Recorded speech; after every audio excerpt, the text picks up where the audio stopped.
Sup, YouTube.com, it is I, your boy, the healist of Balor, Sim Balor, Prince Balor, fellow Liz, you all know the freaking rest. Back here with another video. Now, once again, I'm back with Monday Night Raw. You know, you guys have been asking, wanting Monday Night Raw, once again on my channel. You know what, I don't know if I'm making this a regular thing, but you know, well, who knows. I'm also bored as heck, so I decided, screw it, let's talk Monday Night Raw, because last night, once again, was a good show. Unlike SmackDown Live, where they're putting on garbage matches and dog food. Dog food. Screw you, SmackDown Live. You're terrible. Oh my gosh. So, Monday Night Raw was pretty good. There was a little hit and miss a few times during the show last night, but the whole story around it was who's going to face Brock Lesnar at Super Showdown. Brock Lesnar's going to be appearing at Super Showdown, defend the WWE title, blah, blah, blah, blah. I mean, you weren't going to keep Brock Lesnar off Super Showdown. That'd be freaking ridiculous. So, yeah. And also, the crown number contender for the title, we had Ricochet, Bobby Lashley, and the Monday Night Raw Messiah, Seth Rollins. Whoop-de freaking do. Joyous. Wonderful. Wonderful WWE. So also, Randy Orton was going to explain his actions last week on why he attacked Edge in a very, very vicious way last week. Yeah, it was so realistic that actually had me scared. So yeah, he played the crowd very good last week, in my opinion. Good job, Randy Orton. Good job. So Raw kicked off with Randy Orton, blah, blah, blah, blah, blah, gave his entrance. Edge was basically at home home recovering from the injury and stuff from the attack last week. And basically they showed the footage and what happened last week. And, there was a sign that I saw, I believe maybe, I was like, it said, why, Randy, why? Why'd you do it, Randy? Why'd you do it? Orton gets in the ring, a little hesitant. He's sitting on the ropes like this. You'll see that in the thumbnail. He looks like, he's just like looking at this. He's like, I got you guys in the back of my pocket now. So he's standing there like a few minutes, goes to get on the rope to pose, then stops, grabs the mic, crowd's booing to death. Like, boo, just rain the boos down on Randy Orton. Orton goes to talk, he says, look, boo, crowd's still booing, blah, blah, blah. He said, I guess I have an explanation. Boo! Crowd's just like raining boos down on the Viper like freaking hell. So that it was pretty good. Randy Orton was literally playing the crowd last night. I really, really, really enjoyed it. He is so good at what he does, man. This is like the Viper of old, man. This reminds me of 2009 Randy Orton, except with hair. And he wasn't that sadistic. Actually, scratch that. This was sadistic when he did that last week. So, Orton, he did his usual shtick. He's just standing in the ring, right? He's standing in the ring, just wondering what he's doing. Just standing in the ring, just letting it all soak in. He's letting the crowd soak in. And then he says, I can't do this. And then he leaves. He literally leaves the ring. And I'm like, what the heck are you doing? Leaves the ring without any explanation, so I really liked it. Now, granted, I was very disappointed. I was thinking to myself, what the heck is Randy Orton going to say? What is Randy Orton going to say? Didn't say a freaking word because, first of all, the crowd wouldn't let him. That's good heel heat right there. He is getting legit heel heat, and I love it. Heat that's actually natural. Unlike Seth Rollins last year when he got heat, actually he kind of deserved his heat last year, but still, you know what I mean. That's getting heel heat. That's what I like about it.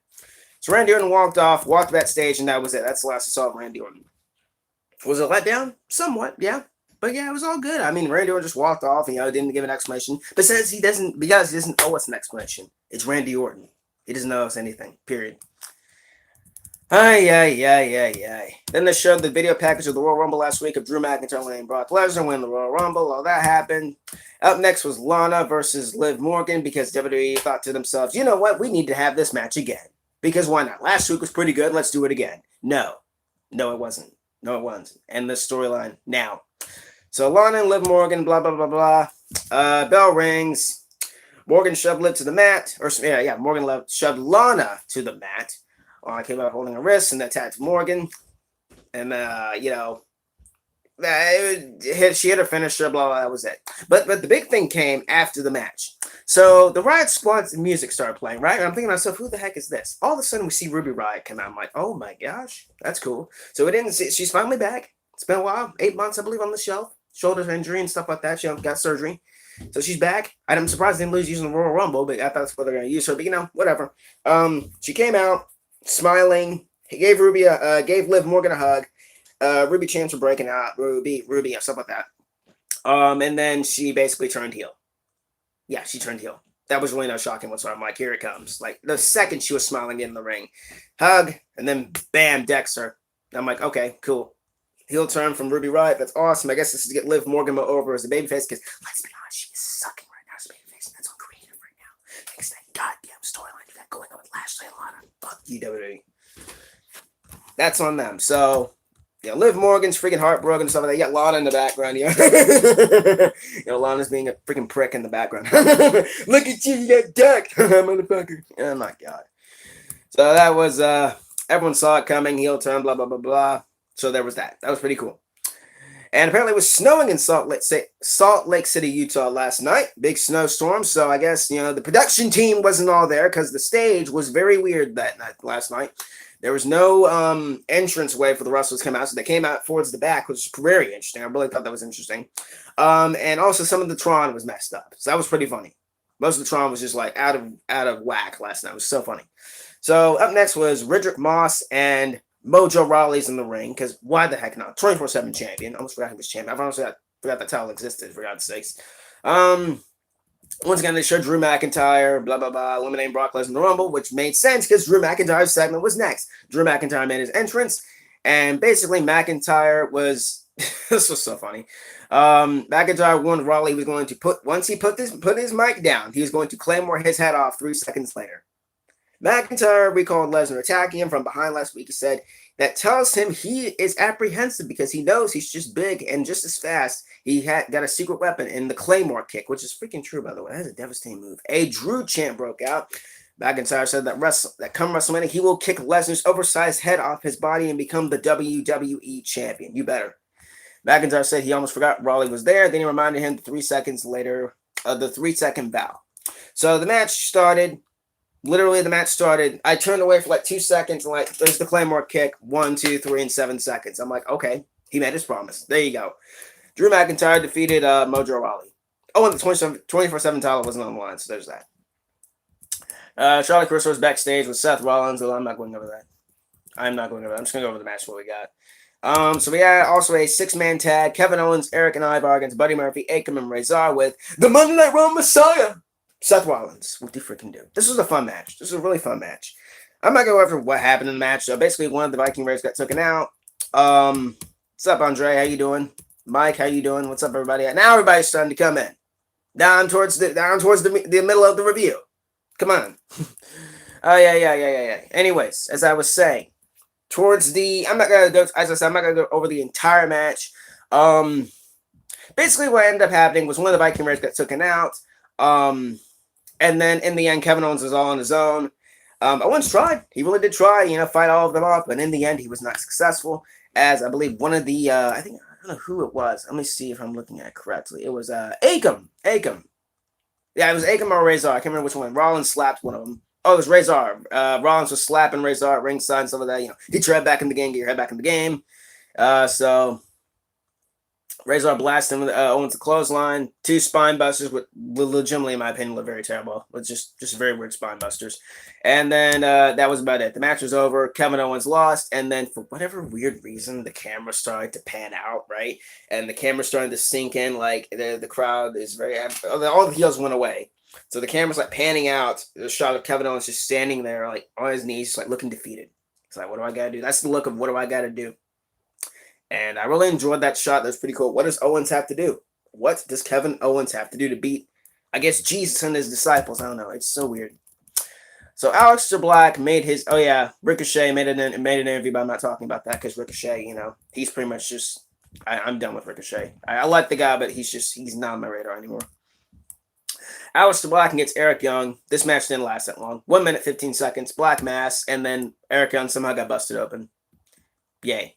After the match, Black told fans to remember when you were young and you were told you could grow up to be everything you wanted to be. He said you grew up. He said you grew up and it turned out to be the opposite. He said he never understood that about our system.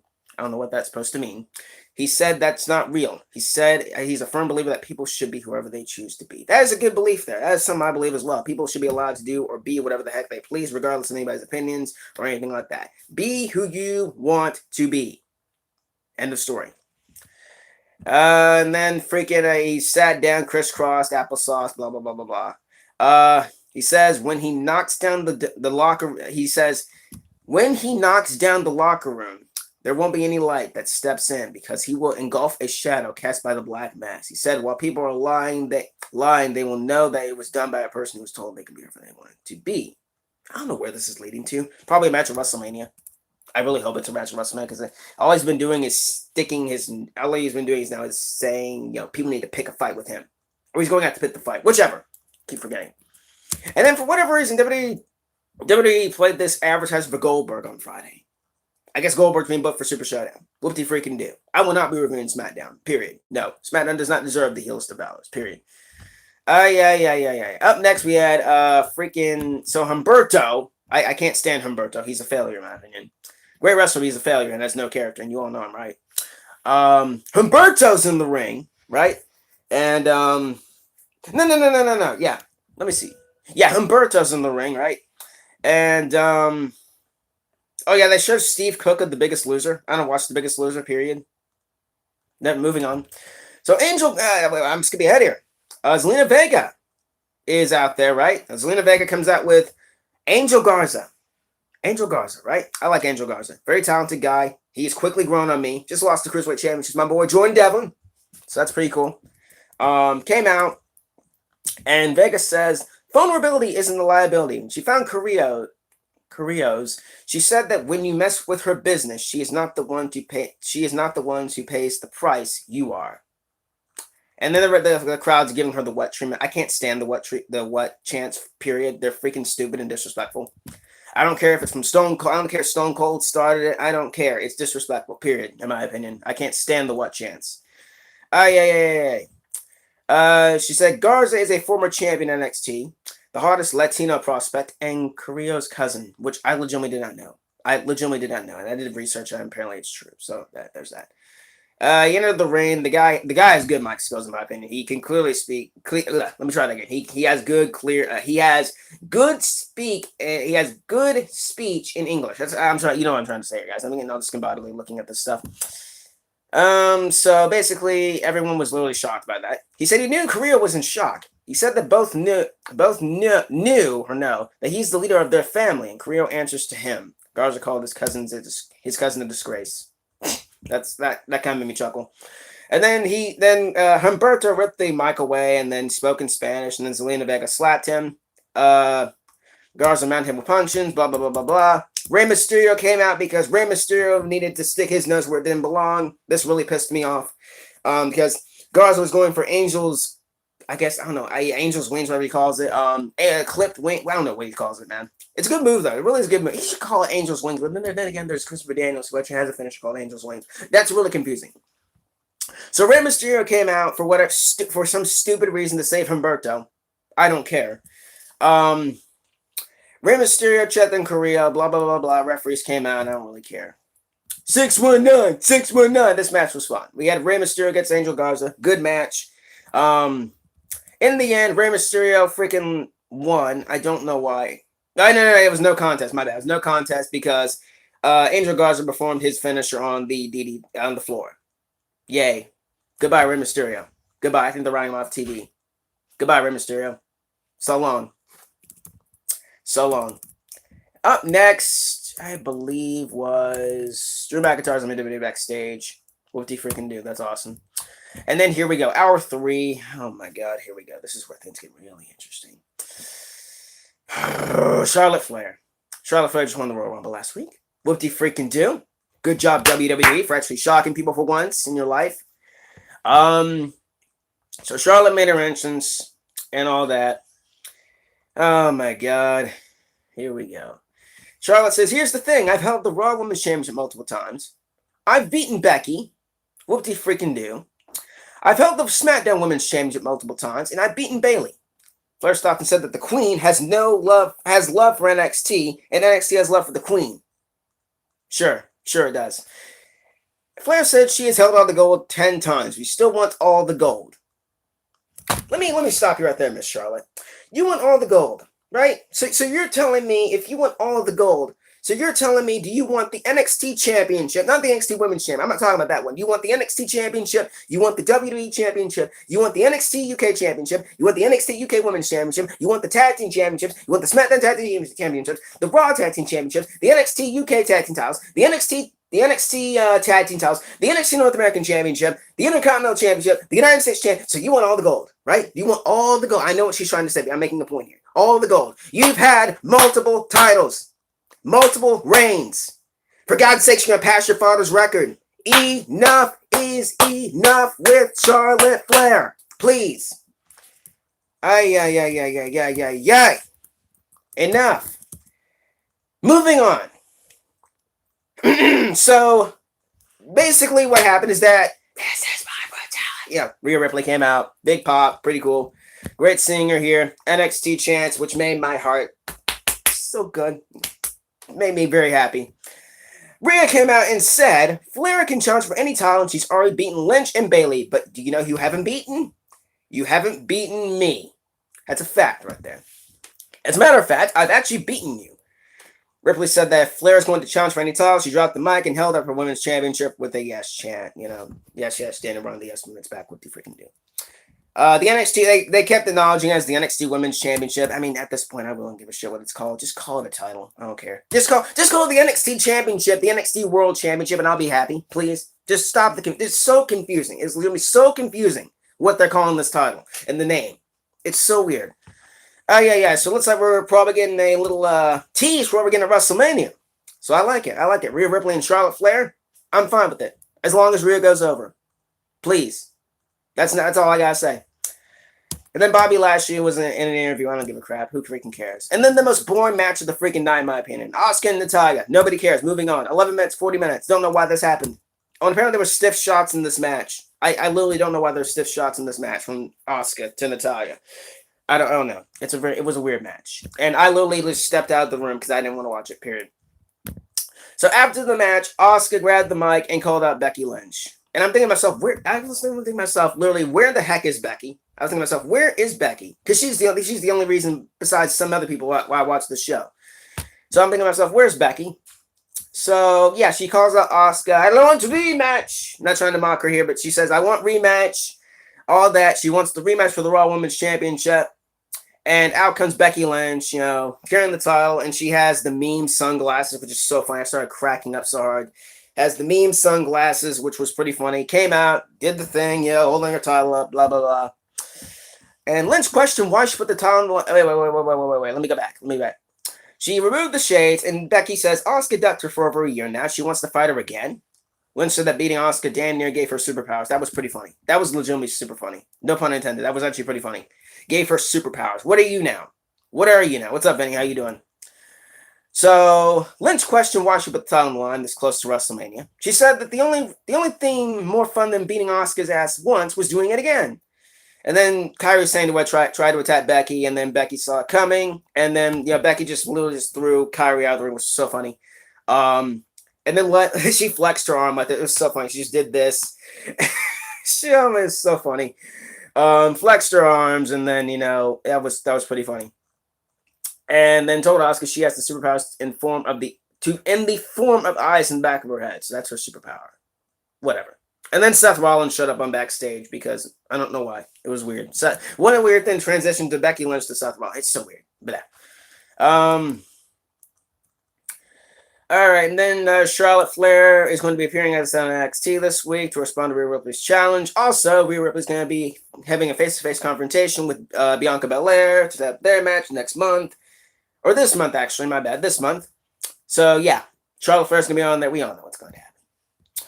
Rollins made his entrance, burn it down, blah, blah, blah, blah, blah, he came out, I'm not even going to talk what Rollins said. Fine, I'll talk about it. Rollins said, good things come to those who are on the right side of history. He told the fans to join him in giving a round of applause to the AOP and Buddy Murphy for their win earlier in the show. No. Just no. No, just no. And they said it's his time. He said it's once again time to dethrone Brock Lesnar. Yeah, sure. Sure, buddy. Sure. He recalled the same promise he made last year. What'd that promise get you, Seth? Get out of here with that. He said he got an entirely different response from the fans. Gee, I wonder why, Seth. Rollins said he promised to go to WrestleMania and beat Brock Lesnar, and that's exactly what he did. He said he defended the title around the world. First of all, you didn't defend the WWE title, you defended the Universal Championship, Seth. That's some weird wording on this website I'm reading the review from. I'm reading this off from. It's so weird. As I was saying, he said he defended all over the world and expected the heroes welcome, but instead the fans crucified him. Enough with this. Enough with this. This is so freaking cringe now. This is literally like the Monday Night Raw Messiah. You know, he's trying to be Jesus. It's so freaking cringe. I can't even take this seriously. Oh my God. Rollins says that fans told the fans that he doesn't hate them for it. Rather than he said he was there to say thank you. Okay. Rollins said it was because of all the fans. He is the man he has become. He is the man that he has become and is so proud of being. Rollins said that when he dethrones Lesnar this time, it will be for the greater good, and he will go down as the man who served the industry. Rollins and said Drew McIntyre will face him instead of Lesnar at WrestleMania, and then Lashley and Ricochet made their entrances. No. Just no, Seth. No, you had your time. 2 times in a row. 2 times a year. Back to the line you go. Goodbye. Thoughts on Old Bird returning to SmackDown. Don't care. Don't care. He said in a match Super Showdown. And apparently it was announced that Becky Lynch is going to be facing Asuka next week for the Raw Women's Championship. Gee, I wonder what that means. Gee, I wonder how that's going to end. I wonder how that is going to end. We'll see next week. If you don't know what I'm talking about, think. Moving on. We have Rollins, Ricochet, and Lashley for triple threat for the WWE Title Super Showdown. Match was pretty good. In the end, it was a very, very weird ending. So, I'm just talking about the ending here. The match participants, Rollins, Ricochet, and Lashley were the only wrestlers in the ring. Of course, no freaking crap. Because the AOP and all of them came out, and then Eric and Ivar came back out, and I don't know, it was so weird. Let me see. I'm trying to read this without freaking getting discombobulated here. So, yeah. Here we go. Basically, they were all in the ring, and everyone came out to brawl, and then the babyface sent the heels to the back. Late in the match, Rollins went to the top rope. Ricochet cut him off with a leaping kick. Ricochet set up a superplex, but Lashley snuck under Ricochet and turned into a Tower of Doom spot. That was pretty good, actually. Ricochet landed in and communicated with Lashley, which is pretty cool. I love seeing how the wrestlers communicate in matches. That's the one thing I always look out for, the talking spots. That's stuff I love looking out for in pro wrestling. It's so cool. Ricochet for the top rope, and then Rollins pretty much gone from this match. Pretty funny. Rollins pretty much out with this match after the Tower of Doom. Ricochet won the top rope, fired a kick at Lashley, and then followed with the 630. That was literally the climax ending, because they were literally like they was time. Like they were about to hit the third hour. They were about to hit where they had to go off the air, so they quit that quick. And then, after the match, literally after the match, like not even seconds later after that, so Brock Lesnar shows up, right? We did not know Brock Lesnar was there, period. Will Ricochet survive the Beast? No, he's not going to survive the Beast. The Beast is going to eat that boy up for dinner, and then probably serve him later for dessert. He's not beating Brock Lesnar. That's it for Drew McIntyre. If Ricochet beats Brock Lesnar, I'm going to literally bust out laughing. Literally, it's not happening. And you all know I'm right. You all know I'm freaking right about that. I love Ricochet. It's just that he has soured so much ever since, his downfall, his fall from grace. Former United States champion, former North American champion, was great in NXT, and now on the main roster, he reminds me of Finn Balor on the main roster. Just freaking down. So down, and I freaking hate it. I'm one of his fans here. I like Ricochet, but it really sucks, man, how far he's fallen from grace. Anyway, so Brock Lesnar, that was it. And then he smiled and held the title. That was literally it. Nothing really special. So Brock Lesnar and Ricochet, whoop-de-freaking do, WWE title shot. Ricochet's first and probably only shot at the WWE title ever, in my opinion. And yeah, that's their match for the Super Showdown. That's literally what we're getting the Super Showdown. That's going to be the main event. A lot better than Cain Velasquez. It better be better than Cain Velasquez. Like AJ survived the Survivor Series. I could see the match being like that. Or Daniel Bryan or Balor or any other person that Brock has faced. Small. Brock works best with small guys. You all know I'm right about that. I think everybody's seen it well. Brock works a lot better with smaller talent. And it's great. It's great to see him.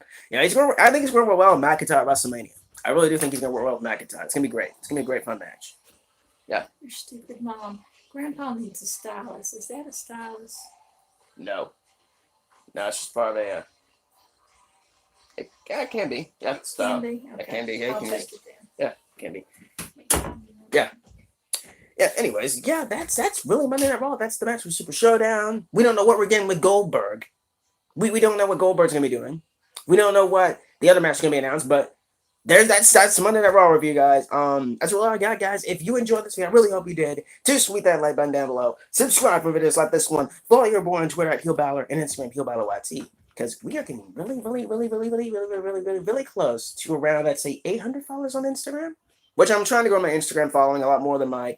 I'm very good on Twitter, but I'm trying to get my big following on Instagram. So hit me up on Instagram if you guys want to, whatever. All that stuff. And I will see you all for the next video. Too sweet. Peace out. Have a great day. And maybe I'll be back next week for another review. Peace out, dudes.